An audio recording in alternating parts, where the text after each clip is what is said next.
청각 보철이라고 보통 얘기를 하는, 뭐 청각 보철 전체적으로 다 다른 건 아니고 그 중에서 가장 핵심이 되는 코클리아 임플란트에 대해서 얘기를 했습니다.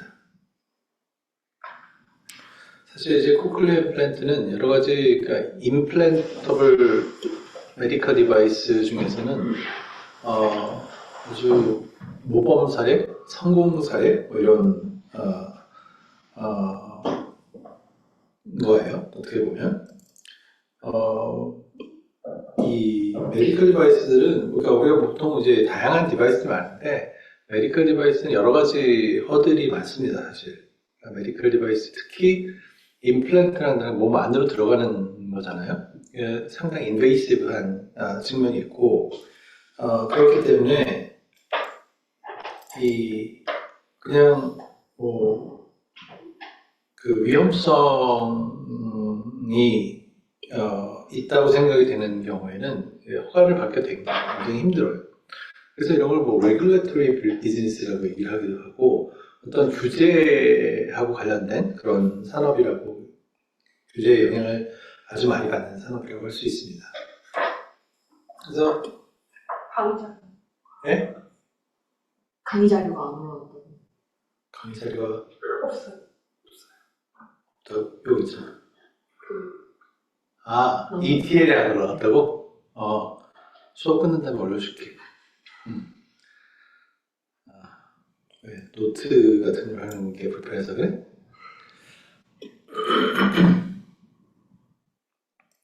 깜짝 놀랐네.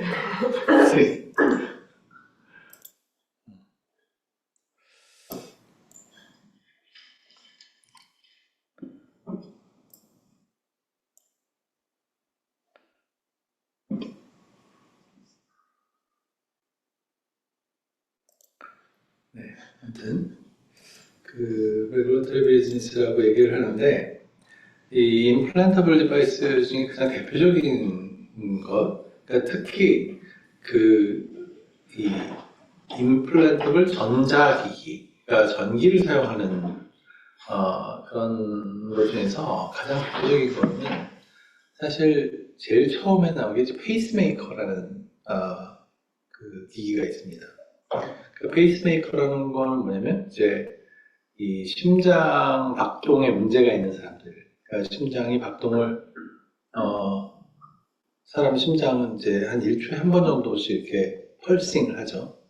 펄싱 한다는 게 결국 이제 신경 신호를 만들어내는데, 이게 페이스메이킹 셀 같은 데서 이제 이렇게 일주일에 한 번씩 이렇게 펄스를 전기적인 펄스를 만들어내요.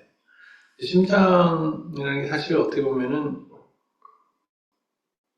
뭐 재밌는 그 기관이기도 하고, 그런 게, 이게 사람이 뭐 한 100년을 살면 100년 동안 거의 정확하게 일주일에 한 번씩 전기 신호를 내거든요. 그거를 잘 못하게 되는 이제 여러 가지 많은 경우에 이제 심장의 어떤 혈관 문제라든지 뭐 이런 문제가, 혈관 문제가 대부분이죠.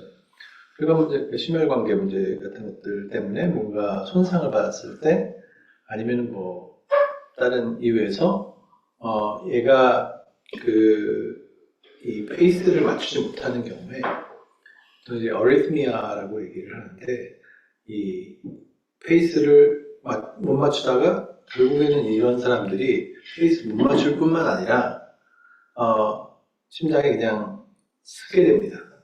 더 이상 뛰지 않고, 뛰지 않는다는 게 뭐 심장 기능이 완전 잘못되는 게 아니라, 이게 앰플리튜드 데스라고 해가지고, 이게 뭐 설명하면 좀 길긴 한데, 뭐 논리니 오실레이터의 어떤 이 피드백이 잘못돼가지고 그냥 서버리는 거예요. 페이스메이킹 셀 자체가. 그렇게 돼버리면은 죽죠. 기본적으로 수십 분 내에 한 30분 정도 20분, 30분 정도 되면 이미 데미지는 굉장히 많이 가게 되고, 그래서 이런 게 굉장히 예전에 이제 그 치료하기 굉장히 어려운 그런 그 병이었는데, 페이스메이커라는 거를 가지고 이거를 치료를 할 수 있게 됐어요. 왜냐면 이 전기 오실레이터를 그 심장에다가 이제 일렉트로드로 연결해 가지고 1초에 한 번씩 뛰게 만드는 거죠. 자극을 줘서. 그래서 계속 이렇게 심장이 그 페이스를 잃지 않게 뭐 그래가지고 사실 굉장히 성공을 했죠. 성공을 했는데 그거를 만든 회사가 이제 그 메트로닉이라는 회사예요. 이 메트로닉이라는 회사에서 이거를 어떻게 저걸 승인을 받았냐면 처음에는 제가 알기로 처음에는 이제 유리에다가 이제 그 일렉트로닉스를 넣었던 것 같아요. 유리로 이렇게 봉인을 해가지고 이게 밖에서 그 바디 플루이드하고 바디 플루이드가 일렉트로라이트잖아요. 그래가지고 얘네들이 이제 들어갈 그 전자 회로를 건들게 되면은 첫째로 뭐 쇼티지가 나겠죠.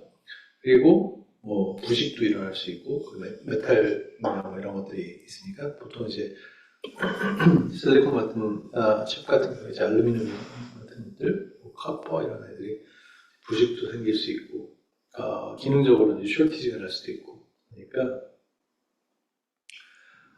그걸 막기 위해서 이제 인캡슐레이션이라는 거를 하는데 보통 이제 밀봉이라고 하죠.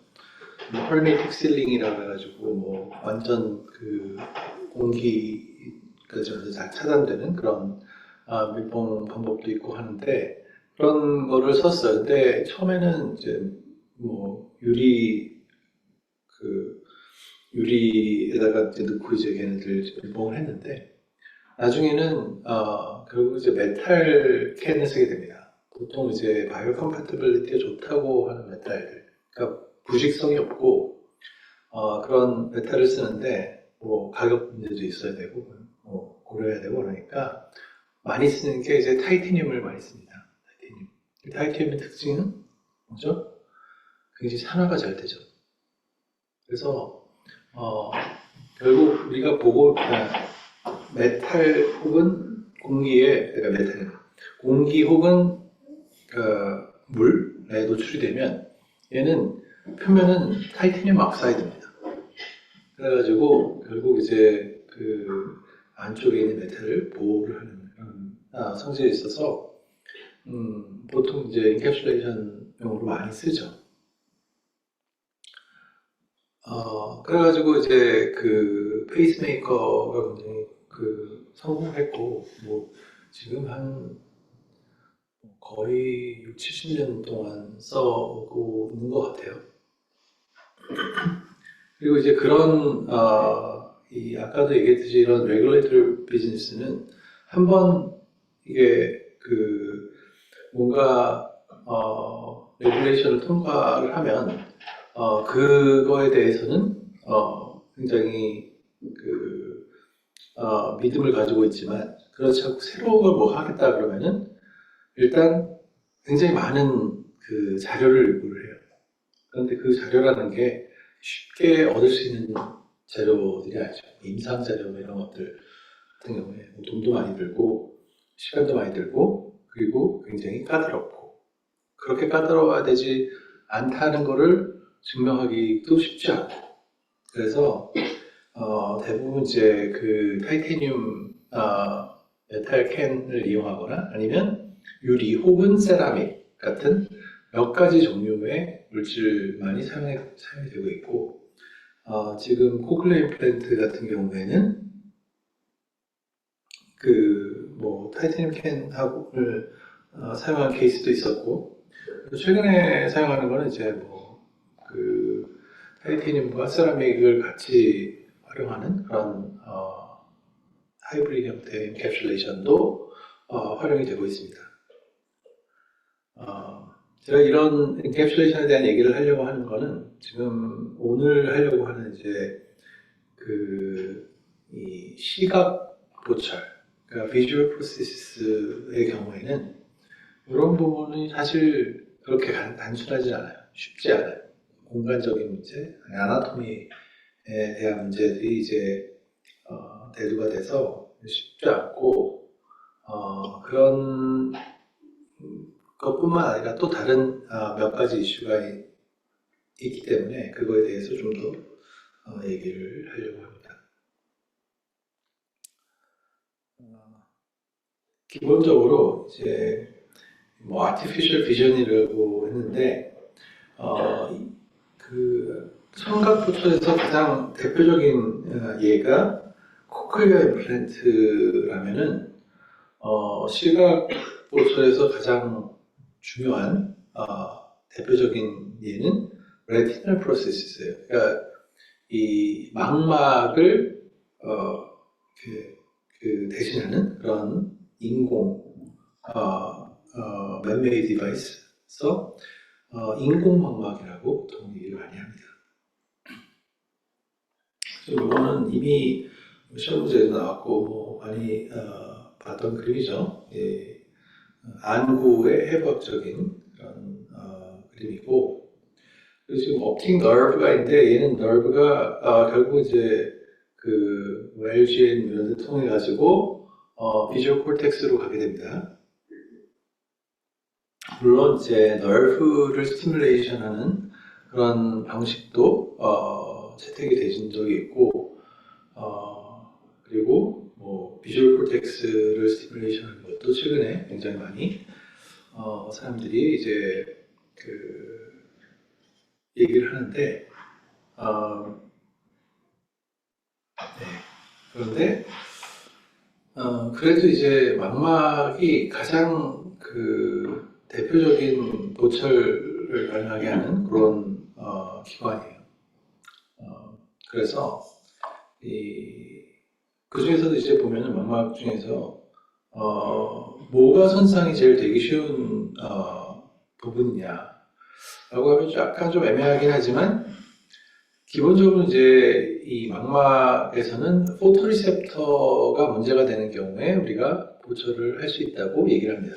코클리어 임플란트도 마찬가지예요. 코클리어 임플란트도 오디토리 갱글렌셀, 그 신경으로 들어가는 신호가 없으면 코클리어에다가 뭐 작을 해봤자 문제 뭐 효과가 없을 텐데, 보통 이제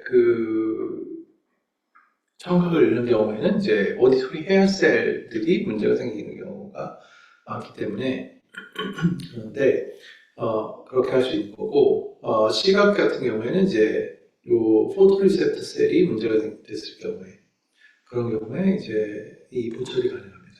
그러면 그 레티널 갱글리언 셀 자체가 이제 문제가 생기면은 이거는 다른 이 망막을 가지고는 보철하기 어렵죠.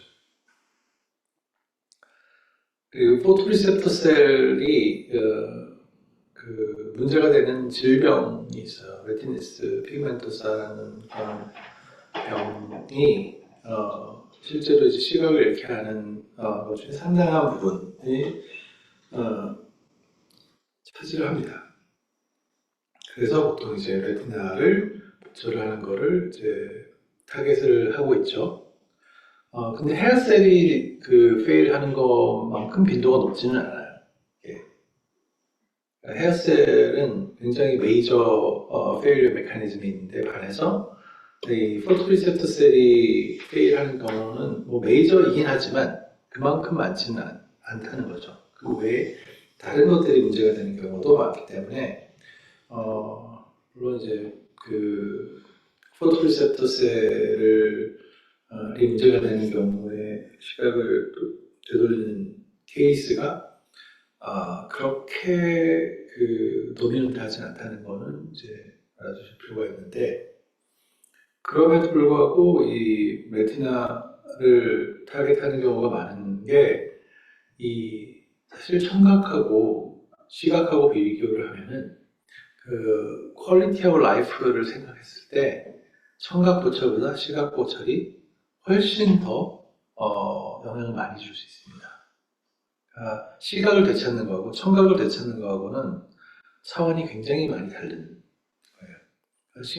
여기서 뭐 시각을 되찾는다라고 얘기를 하는 게, 아까도 청각을 되찾는다라고 얘기했을 때, 이게 모든 소리를 다, 듣게 되는 게 아니라, 커뮤니케이션 차원에서, 이렇게 그러니까 청각이, 보완이 되는 그런 경우였듯이, 시각보철도 아마 적어도 초창기에는 이게 맹인이 눈을 뜨는 뭐 이런 기적을 보이는 그런 수준의 것이 아니라, 이 시각장애자가 케인 없이 생활할 수 있을 정도, 케인의 역할을 할 수 있을 정도, 장애물을 탐지를 하고 그거를 피해가거나 아니면은 내 주변의 어떤 환경을 디텍트할 수 있는 정도의 보철을 하기를 원하는 거라고 생각이 됩니다. 일단은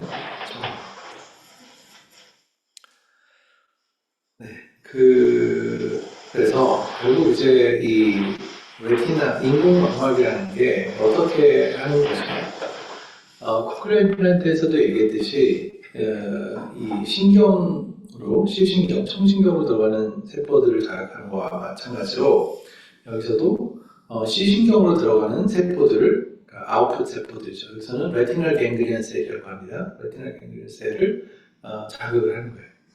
근데 레티널 갱글리언 셀의 위치를 잘 보면 지금 이렇게 안구가 있죠. 여기 유리체가 있고 투명한 유리체가 있고 망막이 뒤쪽으로 이렇게 스크린처럼 되어 있습니다. 이 렌즈가 있죠. 상이 이렇게 맺히게 되죠. 이쪽으로 망막에 레티널 갱글리언 셀은 제일 뒤쪽에 있는 게 제일 앞쪽에 있습니다. 그 빛이, 그 이미지가 맺혀지는 거는 요 망막의 맨 뒤쪽 부분이에요. 이 포토리셉터.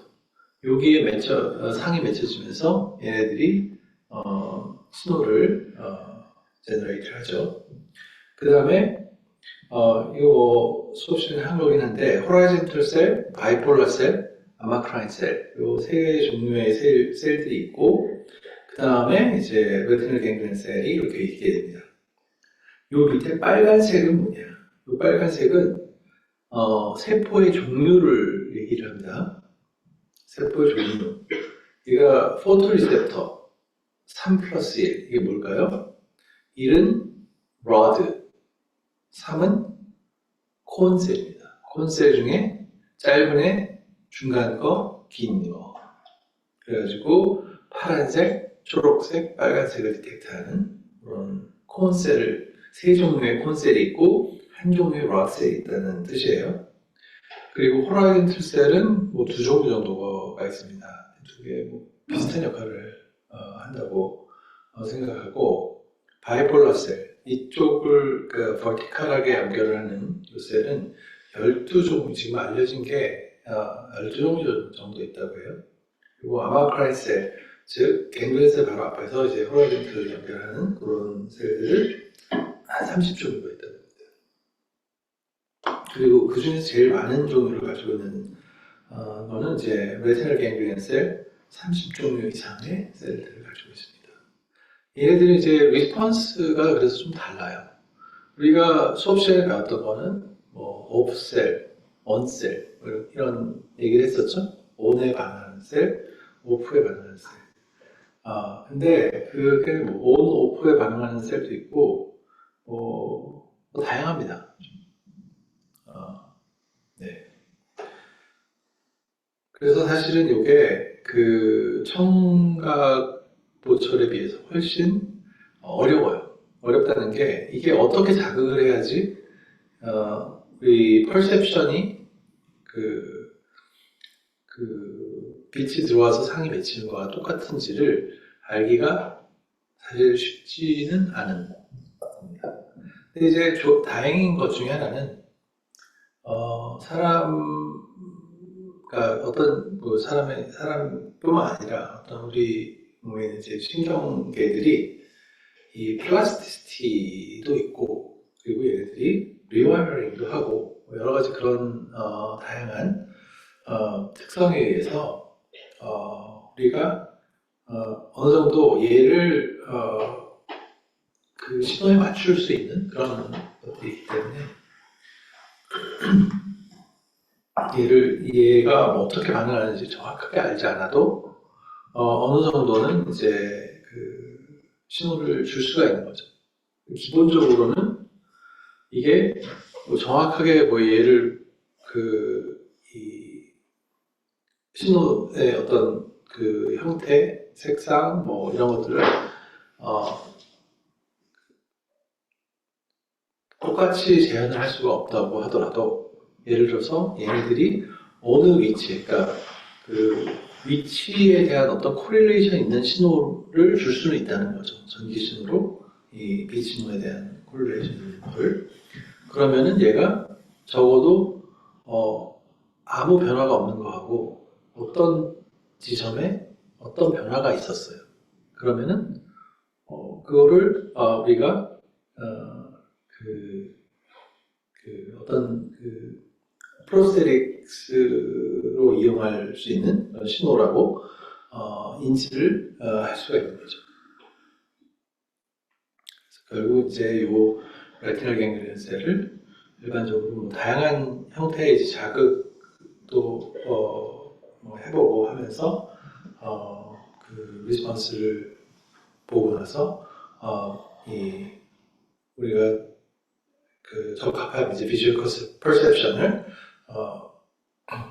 줄 수 있도록 이렇게 실험을 많이 해왔고, 그리고 지금도 계속 되고 있습니다. 참고로 말하면 이제 오디토리 프로세스는 이미 뭐 상용화돼서 많은 환자들이 그 혜택을 보고 있는데, 비주얼 프로세스는 실제 사람에 적용이 된 것도 굉장히 최근이고, 아주 최근은 아니지만 뭐 이렇게 아주 그 오디토리처럼 쉽게 많은 사람들한테 실험이라기보다는 적용이 돼서 혜택을 준 게 리포트가 된 예가 별로 없습니다. 최근까지도 이제 뭐 아주 최근에 사실 좀 그런 대로 괜찮은 결과가 나왔다고 얘기를 듣긴 했는데, 뉴스가 나와서. 근데 아직도 뭐 문제들이 많이 있는 걸로 알고 있습니다. 자, 그 다음에 이제 밑에 있는 그림은 뭐냐면, 이게 결국 이제 패스거든요. 이 패스고, 여기에 어떤 오브젝트가 있으면 얘가 렌즈를 통해서 망막에 투사가 되고, 걔네들이 신호를 제너레이트 한 다음에 이 뭐 옵틱 체이즘을 통해 가지고 그 lateral geniculus nucleus LGN이라고 이라는 부분에까지 간 다음에, 여기서 이제 분기가 돼가지고 fanning out을 하면서 이 비주얼 콜텍스의 각 부분으로 가게 되죠. 그 다음에 그 fanning out 하는 부분은 이제 optic radiation이라고 얘기를 하고요. 네, 그렇게 되는데, 이걸 보여주는 이유는 이제 어디에서 이 자극을 할 거냐 하는 걸 얘기를 하는 거예요. 레티나에서 자극하는 게 가장 뭐 어떻게 보면은 뭐 간단한 예이기도 하고 쉬운 방식이라고 생각이 되기도 합니다. 그래서 가장 많이 연구가 된 부분이기도 하고요. 그 다음에 요 옵틱 너브를 자극하는 경우도 있어요. 근데 옵틱 너브를 자극하는 거는 기본적으로 쉽지 않습니다. 청신경 자극하는 것도 쉽지 않고, 옵틱 너브를 자극하는 것도 쉽지 않아요. 왜 그러냐면, 청신경은 그래도 뭐 한 수십 개의 어떤 그 다른 다른 프리퀀시에 대한 자극을 하면 되지만, 이거는 2디멘셔널한 어떤 쉐입을 전사를 해야 되기 때문에 이 nerve라는 거는 신경 다발이거든요. 이 다발이 그 굵기를 보면은 제가 보기에는 한 1에서 3mm 정도 굉장히 얇은 다발이에요. 근데 그 다발에 도대체 몇 개의 액선이 들어가 있을까요? 이게 제가 보기에는 적어도 뭐 수십만, 수백만 그렇게 많은 이 신경 다발이 들어가 있는데 얘네들을 인디비주얼하게 스티뮬레이션 하는 방법이 거의 없습니다. 그래서 이거를 뭔가 이제 다른 방식으로 이렇게 좀 자극을 하려고 하는 그런 시도가 있긴 했는데 아직까지 그렇게 성공적인 예를 보지는 못했어요. 뭐 하지만 이제 시신경을 자극하려고 하는 사람들도 있긴 있습니다. 뭐 이건 아니고. 그리고 또 파퓰러 스팟은 이제 비주얼 콜텍스죠. 콜텍스로 가면은 장점이 하나가 있어요. 콜텍스를 자극하는 장점. 어떤 장점이냐면 물론 이제 얘가 레티노토피, 그러니까 레티나의 특정 부분이 그 비주얼 콜텍스의 특정 부분하고 얼마나 매핑이 잘 돼 있는지 그런 걸 잘 모르긴 하는데 그 에어리어만 가지고 따져보면 레티나에서 이미지가 되는 부분은 실제로 밝은 빛에서 이미지가 되는 부분은 이 로드 셀이 덴시티가 높은 부분이거든요. 그래서 보통 이제 황반 근처라고 합니다. 황반이라고 하는 부분이 이제 요 부분이죠. 포비아 근처에 있는 요 부분인데 여기에서 지금 실제로 빛을 디텍트하는 그런 셀들이 굉장히 하이 덴시티로 있는 경우가 부분이 약 3mm 정도 되는 서클이라고 합니다. 다이아메터가 3mm 정도. 굉장히 작은 거죠. 3mm 바이 3, 대충 3mm 바이 3mm 정도 되는 굉장히 작은 건데 이게 그러면은 비주얼 콜텍스로 가면은 이게 어떻게 되느냐? 비주얼 콜텍스는 적어도 3cm 바이 3cm는 됩니다. 그 전체 넓이가 아마도 그것도 더 넓을 거예요. 그리고 결국은 이제 덴시티로 봤을 때는 얘가 100배 이상의 로우 덴시티이기 때문에 자극을 했을 때 훨씬 더 스페시픽한 자극을 할 수 있다는 거죠. 똑같은 니들이 됐던 어떤 전극을 똑같은 사이즈의 전극을 가지고 자극을 했을 때 적어도 100배의 더 넓은 에어리어를 가져올 수 있기 때문에 그런 면에서 지금 훨씬 좋은 타겟이라고 할 수 있는데 그럼에도 불구하고 이쪽을 잘 안 쓰는 이유는 사실 이 레티나를 자극하는 것보다 이 비주얼 콜텍스를 자극하는 게 훨씬 더 먼저 했어요. 아주 옛날부터 비주얼 콜텍스를 자극하면 우리가 비주얼 센세이션을 가져올 수 있다라는 건 옛날부터 알고 있었어요. 옛날부터 알고 있었음에도 불구하고 이거를 프로세시스에 안 쓰려고 하는 시도가 별로 없었던 이유는 일단 얘가 뇌죠. 그죠? 눈은 훨씬 더 액세스가 가능한 쉬운데 거기다가 맹이는 이제 어떻게 보면 지금 이 눈이라는 게 다른 데는 다 멀쩡하지만 함에도 불구하고 망막이 문제가 있으면 결국 얘는 어찌 보면 이제 쓸모가 없는 부분이죠. 예를 들어서 뭐 근육이라든지 뭐 이런 것들이 다 이 망막 신호를 가지고 오퍼레이트를 하는 거기 때문에 이 망막 신호가 없으면 사실 이 안구는 거의 쓸모가 없는 기관이 돼버립니다. 그렇기 때문에 이 망막을 건드리는 거는 큰 문제가 안 돼요. 그리고 또 한 가지는 전에 세미나 장면? 작년인가 지난학기인가 세미나 안과 의사분이 한번 세미나 하신 적이 있는데 그 분이 그 말씀하신 것 중에 하나가 눈이 굉장히 잘 프로텍트되어 있는 기관이라는 거예요. 그러니까 눈에서 예를 들어 감염이 생겼다 그랬을 때 이게 전파가 잘 안 된답니다. 그 이유가 왜 그러냐면 눈하고 우리 몸에서 사실 그 제일 중요한 부분 중에 하나가 이제 뇌거든요.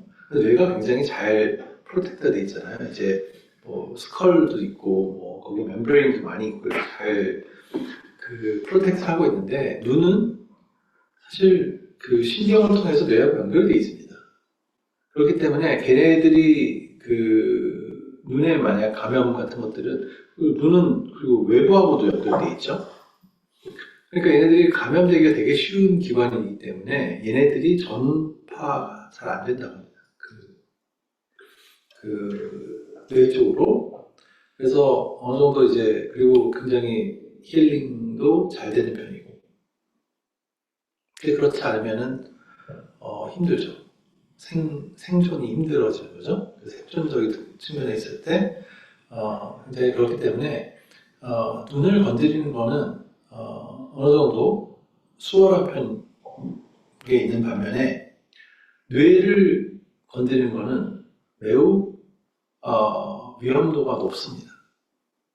모든 멤브레인을 다 열어야지만 접근이 가능하고, 그리고 얘네들이 뇌 안쪽에서 이제 뭔가 감염이나 뭐 이런 것들이 일어났을 경우에는 바로 생명이 위험해지죠. 그래서 그런 연유에서 사실 초창기에 시도를 했었음에도 불구하고 계속적인 연구가 되지 않은 그런 면이 있습니다. 그래서 어쨌거나 지금 이 결론은 일단 우리가 제일 첫 번째 타겟을 할 수 있는 게 Artificial Vision 면에서는 이제 Retinal Processes다. 거를 말씀을 드리려고 합니다. 자, 라이트이 이렇게 들어오면은 이제 레티널 갱글리언 셀 쪽으로 쭉 들어오겠죠. 그리고 여기 포토리셉터에 도달을 하면은 얘가 센싱을 하고 신호는 다시 바깥쪽으로 나가게 되죠. 그래서 레티널 갱글리언 셀에서 신경을 통해서 뇌로 들어가게 되는 그런 구조이고, 실제로 이제 요 왼쪽에 있는 두 가지 그림은 이게 아마 레티니스 피그멘토사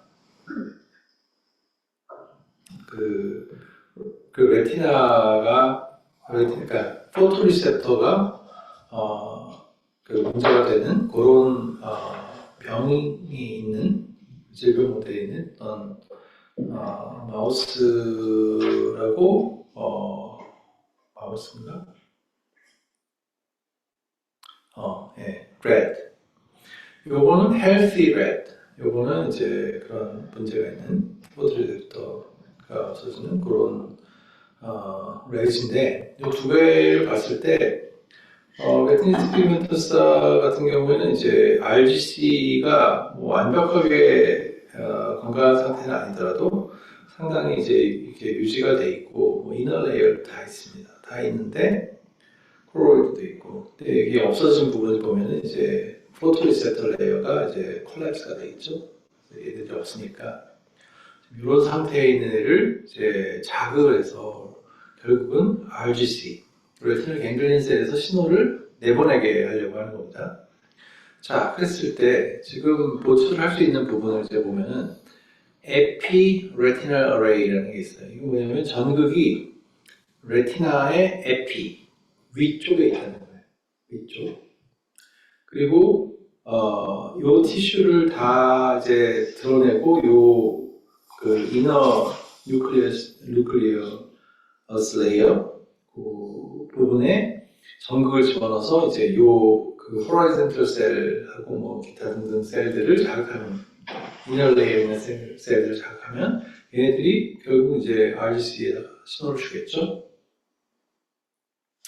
그런 게 지금 subretinal array, 그러니까 레티나의 밑쪽에 있는 어레이라는 거죠. 그리고 이제 콜로이드는 이제 요 막이에요. 그 빛이 통과하지 않는 막. 수업 시간에 아나토미할 때 좀 얘기를 한 것 같긴 한데, 이제 콜로이드 레이어가 뭐냐면, 요게 그냥 빛이 여기를 통과해버리면 안 되겠죠. 왜 통과하면 안 되냐면, 얘가 빛이 여기를 통과해버리면은, 빛이 여기저기 다, 분산이 돼가지고, 결국 다른 애들을 자극을 하게 돼가지고, 이게, 빛이 여기에 들어왔다는 신호를 그대로, 레티나 기준에서 주지를 못할 수가 있습니다. 그래서, 이 바깥쪽 부분은 빛이 통과하지 않는 레이어예요. 이게 지금 콜로이드 레이어라고 하는데, 콜로이드라고 하는데, 얘의 밑에, 그러니까 사실은 요 이너뉴클레스 레이어를 자극을 하긴 하는데, 좀 멀리서 자극을 하는 거죠. 그래서 이걸 뭐라면, 수프라 콜로이달 어레이라고 얘기를 합니다. 수프라 콜로이달 어레이. 이제 수프라콜로이달 어레이의 장점은 뭐 단순해요. 요 레티나를 상하지 않고 이식을 할 수 있는 거죠. 하지만 단점도 아주 명확하죠. 자극해야 되는 부분하고 멀리 떨어져 있어요.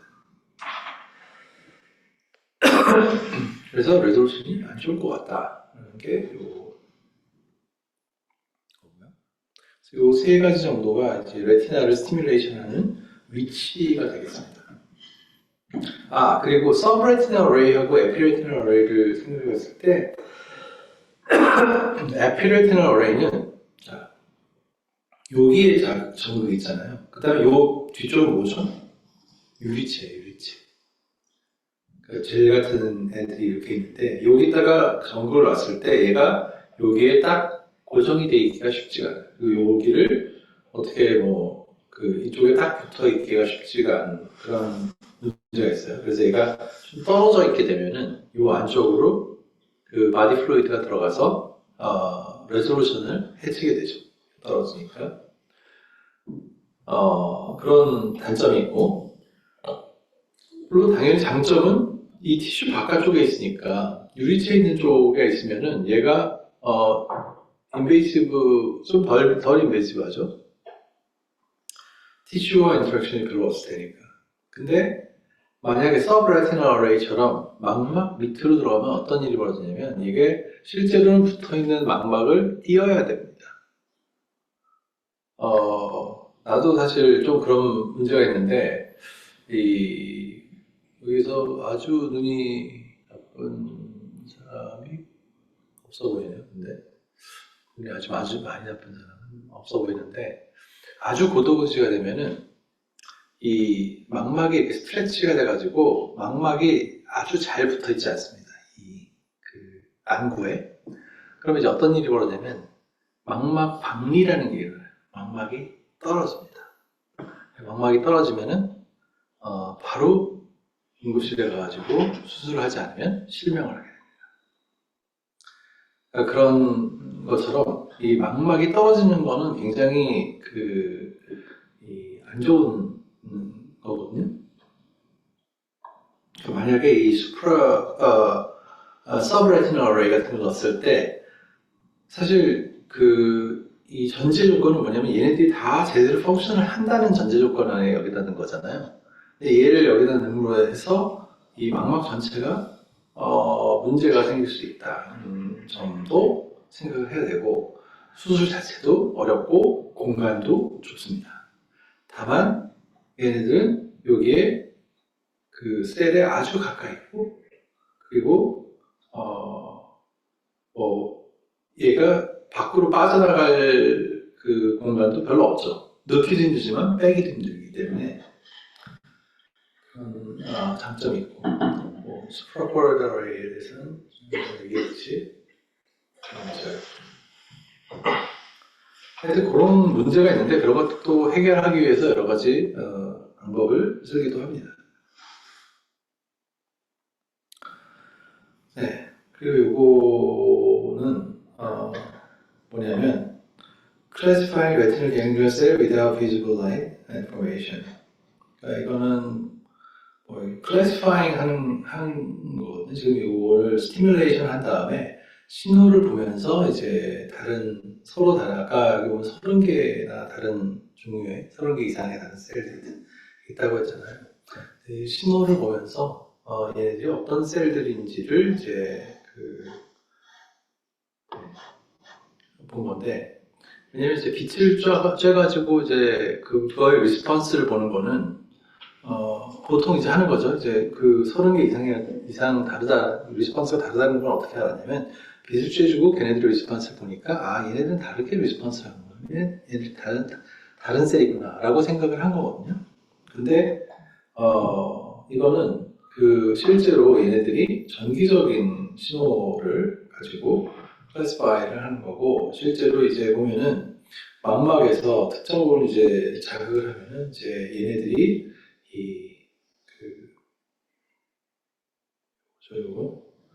여기 요 신경 엑선을 따라서 쭉 프로파게이트 하는 게 이렇게 보이게 되는 겁니다. 여기서 보면은 이쪽으로 퍼지기는 하는데 실제로 보면은 이제 대부분은 이쪽 포비아 쪽으로 가는 그 패스를 가게 되는 거죠. 이쪽도 마찬가지고.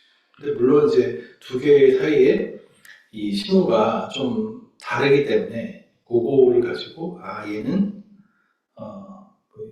이 무슨 셀인지 모르겠지만 미제 파라솔 RGC 레티널 갱글리언 두 개의 서로 다른 셀 리스폰스를 보여준다고 구분을 한 겁니다. 그래서 이제 이런 걸 가지고 이제 실제로 스티뮬레이션 했을 때 어떻게 얘를 스티뮬레이션을 해야 되는지를 이제 스터디를 하게 되는 거죠.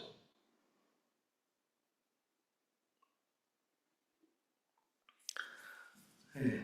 그리고 이건 non-linear subunit receptive field라는 게 있는데 이 subretinal implant 이거는 지금 정상적인 경우에 포토리셉터들이 쭉 있고 그 다음에 마이크로셀이 있고 뭐 여기 호라이즌탈 셀, 아마크라인 셀도 쭉 있는데 그 다음에 이제 갱글리언 셀한테 이제 들어가잖아요. 만약에 이 포토리셉터가 이제 없으면 어떻게 되느냐? 그러면은 결국은 이 subretinal array 임플란트가 빛이 요거를 자극했다고 여기만 자극하는 게 아니라 실제로는 여기서 자극이 되면 옆에 있는 애들도 다 있잖아요. 호라이즌탈 셀이나 이런 걸로 해서 요 바깥쪽에 자극을 가져와 줘야 되는. 그러니까 그 전에 비주얼 비전 할 때 뭐라고 해야 되나 섹션 제목이 뭐였다? 비주얼 시스템 할 때 나왔듯이 이 바깥쪽에다가 이제 뭐라고 해야 되나 이니비토리 인풋 같은 것들을 이제 넣어줘야 되는 거죠. 그러니까 여기에서 자극이 왔다고 요거만 자극이 오면 안 돼요. 왜냐면 여기서 이 커넥션이 지금 없기 때문에 이 커넥션이 지금 없잖아요. 호라이즌탈 셀 커넥션들이 없기 때문에 결국은 이제 얘를 직접 바이폴라 셀을 직접 자극을 한다고 하면은 서브레티널 임플란트가 결국은 이제 요 것들을 이제 자극을 해줘야 되는 거죠. 그리고 which then sum up non-linearly in the retinal ganglion cell. 얘네들이 그냥 옆으로 가면은 점점 작아지는 게 아니라 실제로는 굉장히 복잡한 프로세싱이 여기서 일어나고 있기 때문에 그거를 미믹을 해줘야 된다는 거죠. 리셉터에서 일어나는 일들을 이 서브레티널 임플란트가 미믹을 해줘야지 우리가 perception wise 적절한 그런 아웃을 가져올 수 있겠죠. 자, 결국 이제 이런 거 가지고 자극을 하게 되는데, 그러면은 실제로 우리가 한 게 뭐냐, 해본 게 뭐냐, 레티나에서 이거는 지금으로부터 한 20년 정도 된 전에 사람들이 그러면은 요거를 레티나에다가 이런 식으로 전극 어레이를 넣어가지고 얘들 전기를 자극하면은 얘가 갱글셀이 자극이 되겠지. 이거는 이제 에피레티나예요. 알겠지? 레티나 위에 있는. 그 레티나한테는 이제 말하지만 좀 그 레졸루션상 문제가 생길 수 있는 그런 건데 여기서 보면은 얘는 어떻게 되냐면 요게 글라스라고 하죠. 글라스는 뭐 이 안경은 아무 의미가 없는 거고 안경 옆에 이제 뭐가 있냐면 카메라가 있습니다. 카메라가 붙어 있어요. 그 카메라가 지금 여기 가운데 이렇게 있는데 이 카메라가 씬을 이제 캡처를 한 다음에 그 다음에 여기에 이제 일렉트로닉스들이 이렇게 일렉트로닉스 여기 있죠. 비주얼 프로세싱 유닛이라고 돼 있는데 실제로는 뭐 이렇게 크진 않아요. 첫 추정이니까 이렇게 컸지만 제가 보기에는 요즘 같아서는 이 안경 하나에 다 들어갈 수 있을 정도로 작게 만들 수 있습니다. 여기 보면 이제 코일이라는 게 있는데 코일이 왜 있냐면 이 코일은 이 눈 안에 들어가 있는 애하고 신호 그리고 파워를 줘야겠죠. 신호를 넣어줘야 되고 파워도 넣어줘야 되고 그걸 위해서 이제 코일을 바깥쪽에 넣고 코클레어 임플란트랑 똑같습니다. 다만 이제 이 인포메이션이 코클레어 임플란트보다 훨씬 많겠죠. 채널이 많아지면. 그리고 안쪽에 있는 건 뭐냐면 여기 뭐 일렉트로닉 케이스가 있고 그다음에 여기 코일이 있죠. 근데 이 코일이 결국 그 밖에 코일하고 이제 그 에너지를 받고 데이터도 받습니다. 여기 있구나 여기 이쪽에 있는 코일이. 그 다음에 이 코일이 이 일렉트로닉 케이스는 결국 이제 스티뮬레이터예요. 여기 있는 어레이를 스티뮬레이션하는 시그널을 이제 만들어내는 거고. 결국 그 코클리어 임플란트랑 생긴 건 똑같아요. 근데 요 스티뮬레이터 자체가 이제 2D 스티뮬레이터인 게 다르죠. 왜냐면 레티나를 스티뮬레이션을 해야 되니까. 그렇게 돼 있는 게 이제 요건데 요게 알구스라는 시리즈 기기 이름이에요. 기기 이름인데 이거 세컨드 사이트라는 회사에서 USC 교수가 안과 교수 후마얀이라는 사람이 만든 그 세컨드 사이트라는 회사에서 프로덕트를 만들었는데 처음에 이제 이게 아르구스 1이라는 레티나 임플란트고 이게 그 다음에 나온 아르구스 2라는 레티나 임플란트입니다. 지금 여기 보면은 이제 일렉트로드가 하나, 둘, 셋, 넷, 다섯, 하나, 둘, 셋, 넷, 다섯, 여섯, 6x10, 60개밖에 안 돼요. 이거 6x10으로 도대체 얼마나 그 비전을 만들어낼 수 있는지는 모르겠으나 뭐 번화마다 굉장히 크루드하겠죠. 6x10으로 그림을 그린다고 생각하면 할 수 있는 게 별로 없죠. 처음에 이게 그 휴먼 임플란트를 그때 뭐 한 20년 전에 했는데 그 당시에 뉴스에 되게 크게 났었어요. 그 사람이 이제 완전히 맹인, 아무것도 안 보이는, 깜깜하게 아무것도 안 보이는 애가 자극을 했더니 빛을 봤다라고 얘기를 하는 거예요. 그 환자가.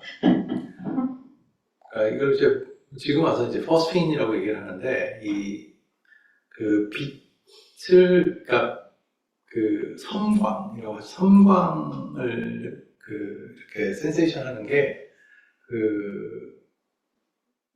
완전히 맹인 같은 경우에 그런 센세이션을 한 적이 한 번도 없는데 갑자기 이게 그 섬광을 느끼니까 이 사람이 아주 그거에 대한 이제 익스프레션을 그렇게 한 거죠.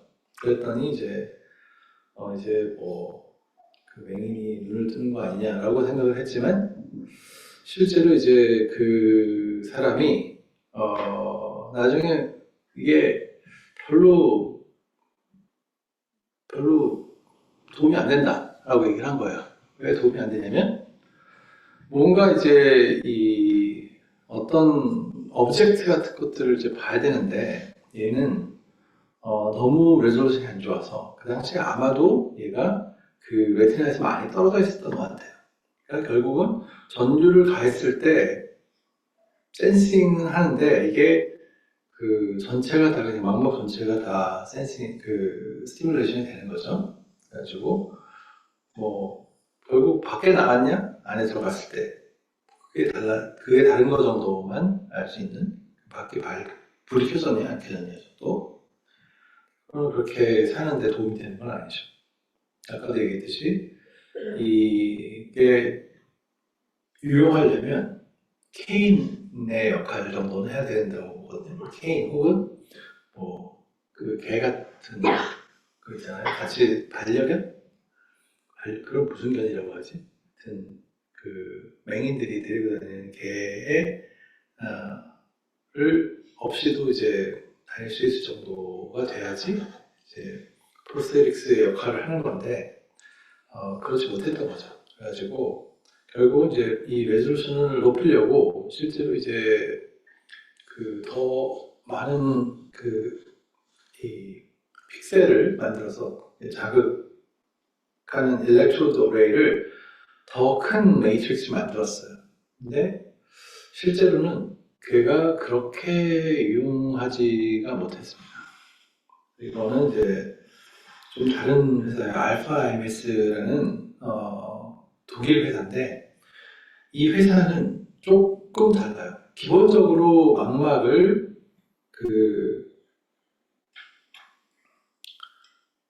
망막을 자극하는 건 같은데 그리고 와이어리스하게 여기서 보면 이제 뭐 여기는 서브너멀 케이블을 통해 가지고 이렇게 했네요. 이거는.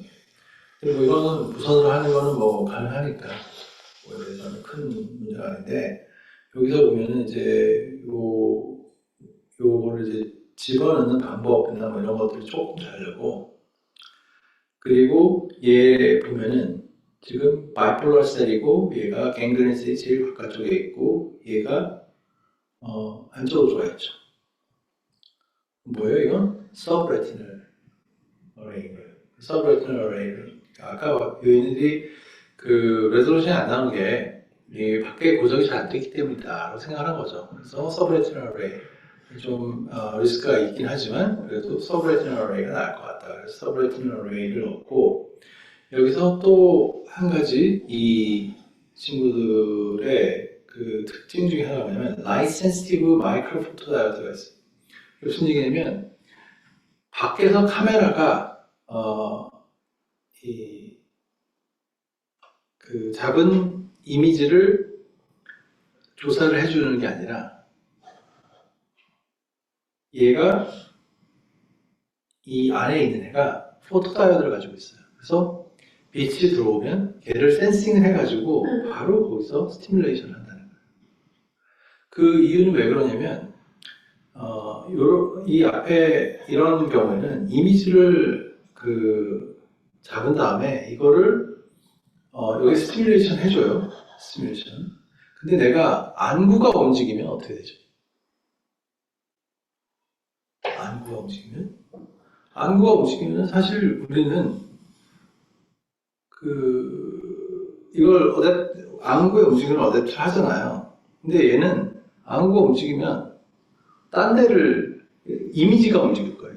안구가 조금이라도 움직이면은 얘가 이미지를 움직일 거라고.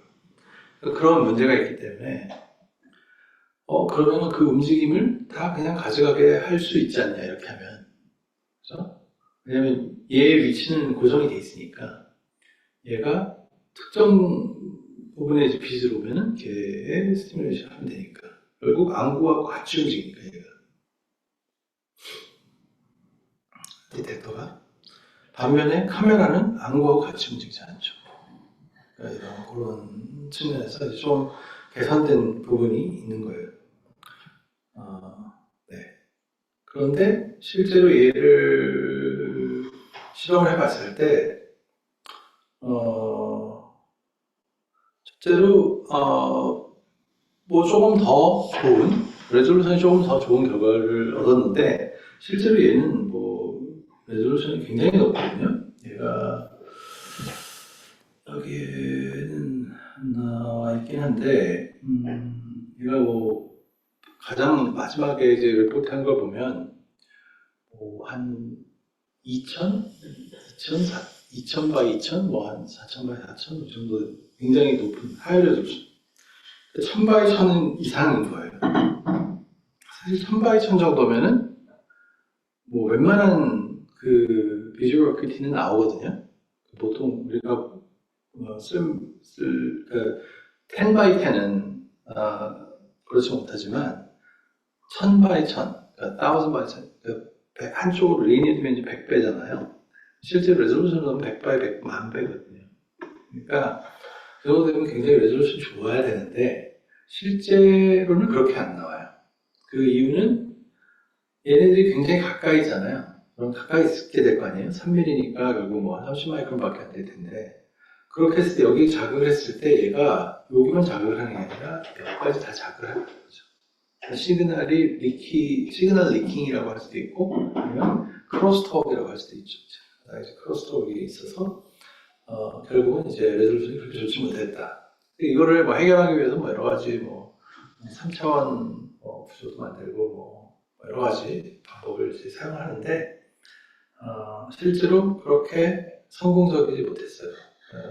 그 휴먼 트라이얼을 꽤 많이 했음에도 불구하고 실제로 그렇게 좋은 결과를 얻지 못해서 결국은 얘네들은 그만뒀습니다.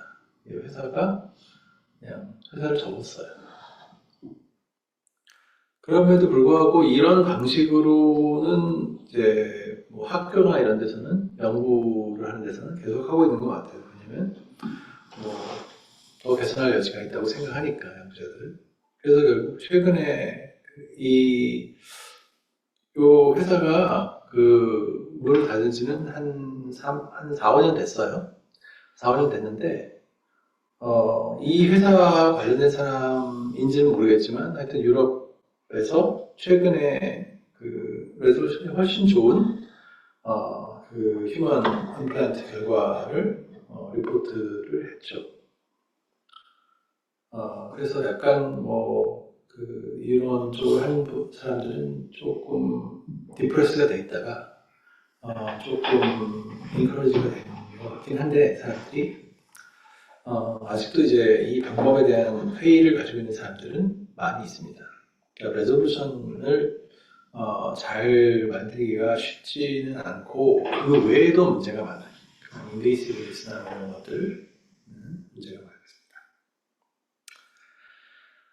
요거는 서브레티널 포토볼테이크 임플란트인데 이거는 서브레티널 그 위치에다가 요거를 이제 넣는데 얘의 특징은 뭐냐면 얘가 포토볼테이크 임플란트, 그러니까 얘 하나하나가 포토볼테이크 셀, 그러니까 솔라셀 같은 거죠.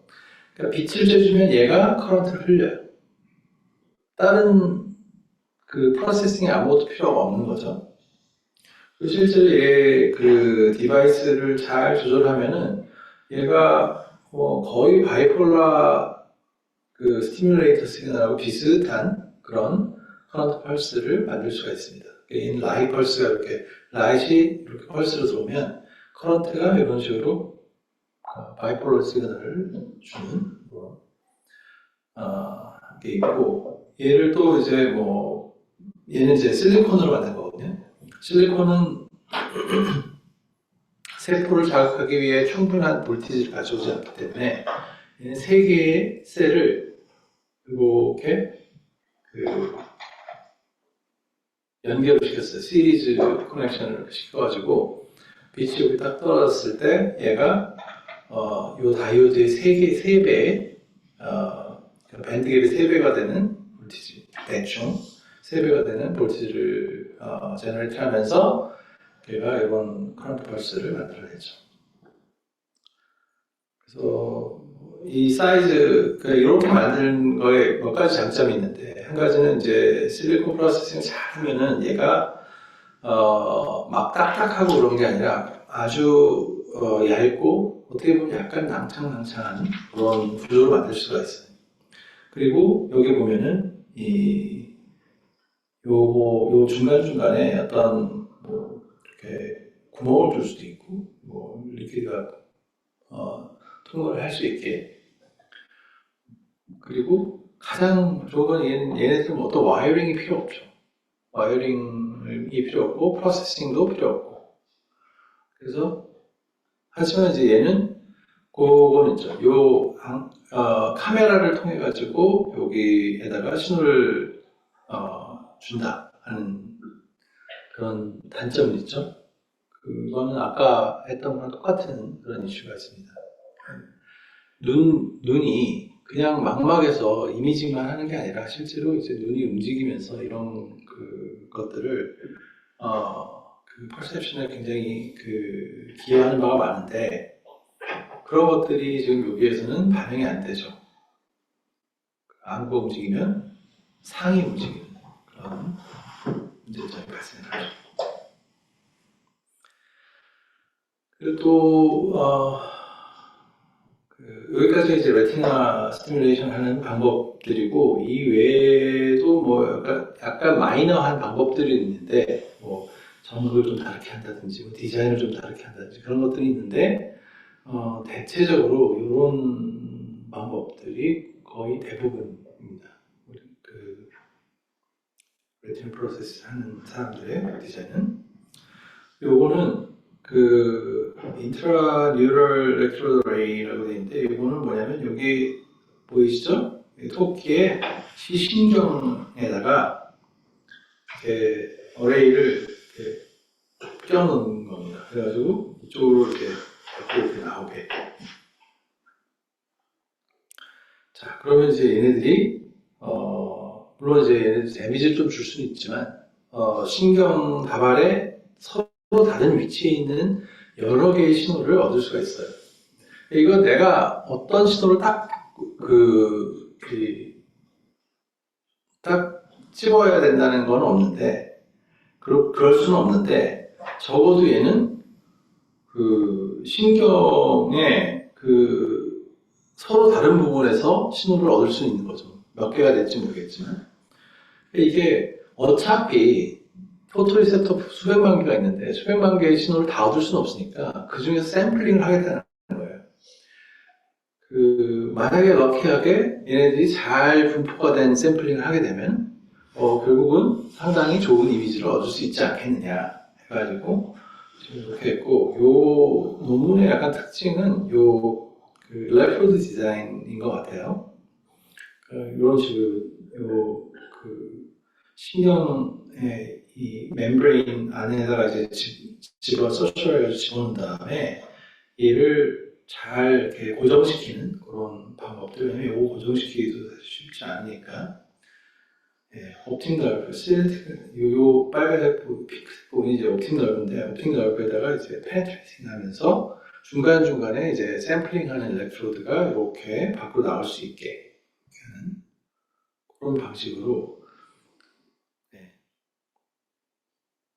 그리고 실제로 뭐 여러 개를 이렇게 인서트 할 수도 있고요. 옵틱 넓가 쭉 있으면은 여기 하면은 실제로 얘하고 같은 엑선을 자극한 건 아니잖아요. 지금 여기 보면 이제 페이즈를 다르게 해가지고 이렇게 서로 다른 넓들을 자극해서 전체적으로 뭐 럭해가면은 evenly distributed 그런 패턴을 자극할 수가 있는 거죠.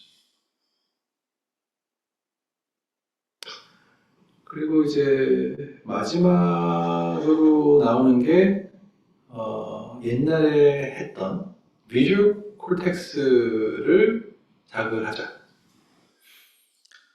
이제 이런 이 니들 쉐입으로 되어 있는 이런 일렉트로드 어레이 아니면은 이렇게 판판한 데다가 전극이 쪽 어레이가 되어 있는 보통 이제 이커 어레이 보통 많이 쓰는데 그런 어레이를 집어넣어가지고 비주얼 콜텍스를 스티뮬레이션 하자는 거예요.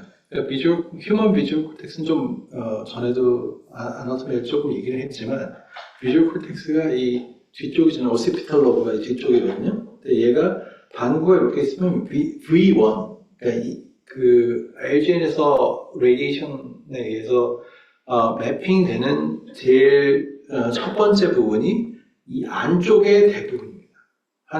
제가 보기엔 한 70% 이상이 안쪽이에요. 반구가 이렇게 있으면 이 안쪽 부분이에요. 그리고 바깥쪽에 익스포즈 된 부분은 굉장히 적기 때문에 그거를 지금 하기 위해서 바깥쪽에 있는 애는 이런 식으로 임플란트를 할 수 있는데 그 페네트레이팅 레터를 안쪽에 있는 애들은 이렇게 하기는 어렵죠. 얘가 움직이면 다 데미지가 되니까. 그래서 이렇게 판판한 그런 일렉트로드를 쓰기도 하고 그렇게 할 수 있는데 실제로는 이거는 아마 안쪽은 안 했을 거예요. 바깥쪽만 했던 것 같아요. 그래서 결국은 이제 요거를 스티뮬레이션 하는데 어떻게 했냐면 얘는 이 레티나처럼 작지 않으니까 상당히 좀 큰 구조를 사용해가지고 스티뮬레이션 하는데 얘도 보면은 레졸루션이 그렇게 좋지 않죠. 4x6 아까 본 것보다 더 나쁘죠. 4x6인데 얘의 특징은 뭐냐면 이 커런트 스티어링이라는 방식을 사용합니다.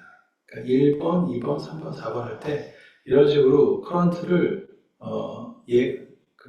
여기 예를 들어서 1번에서 2번을 간다 그러면 여기가 제일 높다가 점점 이쪽 커런트가 높아져서 결국은 100%가 여기 100%, 여기 0%, 여기 90%, 10%, 80%, 20% 이런 식으로 쭉 이렇게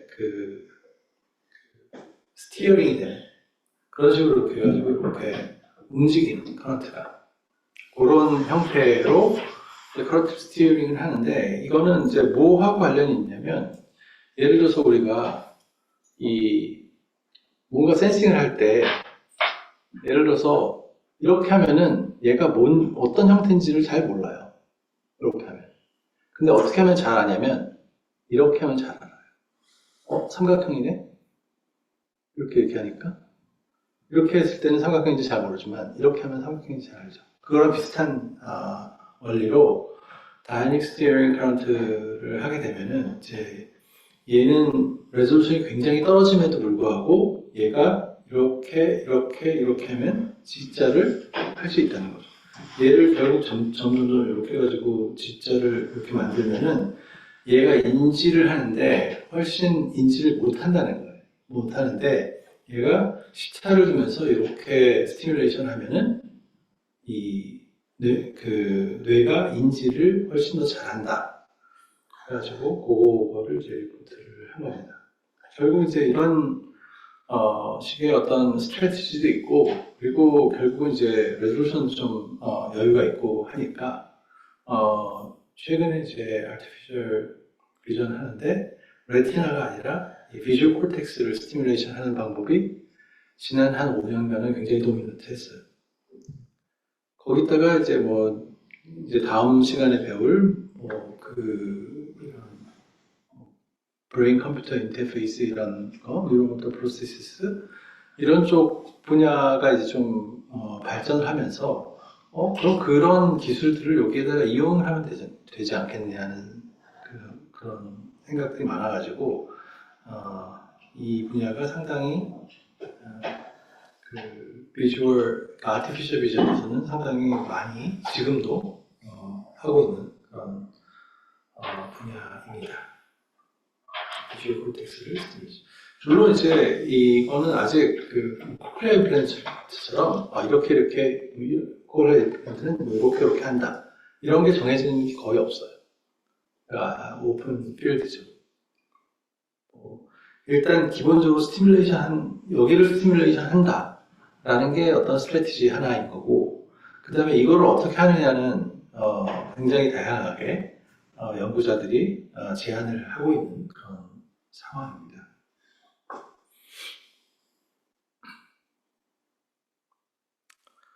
여러 가지 리미테이션들도 있고 한데 이거는 다음 시간에 조금 더 하죠. 여기까지 하겠습니다. 질문이 예.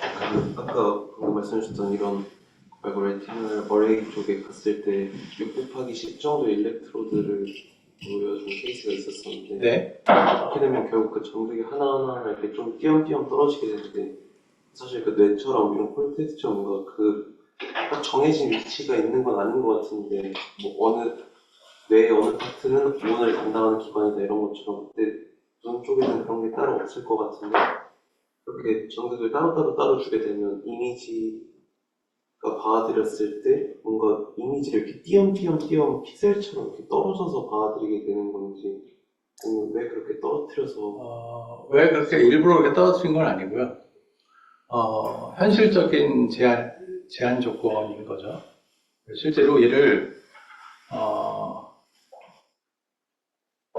이게,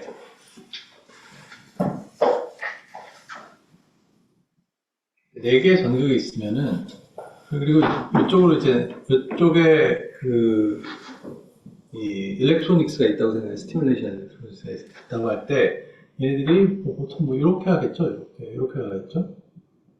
이런 식으로. 자, 요만큼이 지금 보면은 이제, 실제로는 여기가 이제 좀 얇고, 이렇게. 이렇게 되겠죠. 요거는 너무 들고 가면 안 되니까. 그리고 사실 이거 자체도 여기가 3mm밖에 안 돼요. 아까 얘기했듯이 황반고 안에 들어가려면은 한 3mm 정도 되지 밖으로 더 커져봤자 아무 소용이 없다고. 요 안에 레졸루션이 높아야 되거든요. 근데 지금 4개인데 이렇게 됐어요. 6개. 6개면 그렇게 많은 것도 아니에요, 사실.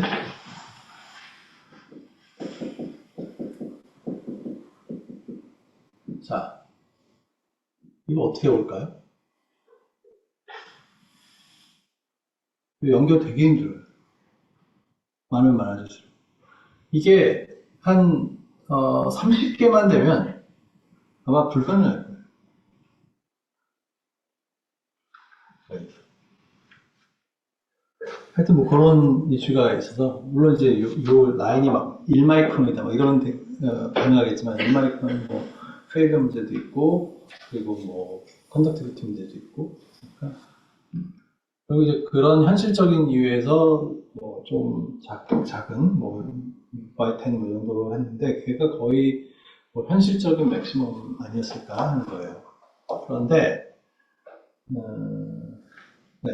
그런 문제죠. 그런 문제를 해결하기 위해서 아까 그 포토 디텍터를 같이 인테그레이트 한 애는 이런 게 사실은 필요가 없는 거죠. 왜냐면 포토 디텍터가 어떤 위치를 이제 정해주고 걔에 의해서 스티뮬레이션을 가해주고 그게 조금 다른 면이었고 그리고 아까 뭐 아예 그냥 포토볼테이크 셀로 하는 경우에는 아예 이 라인이 필요가 없죠. 그러니까 그건 뭐 더 좋은 거고.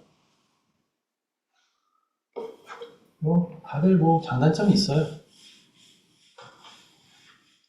그리고 이제 얘네들이 그러니까 이런 더 레졸루션이 높으면은 더 좋은데 그렇지 않으면은 예를 들어서 딱 이 어떤 위치가 있으면 얘하고 V1하고 매핑은 잘 돼 있어요. 일반적으로.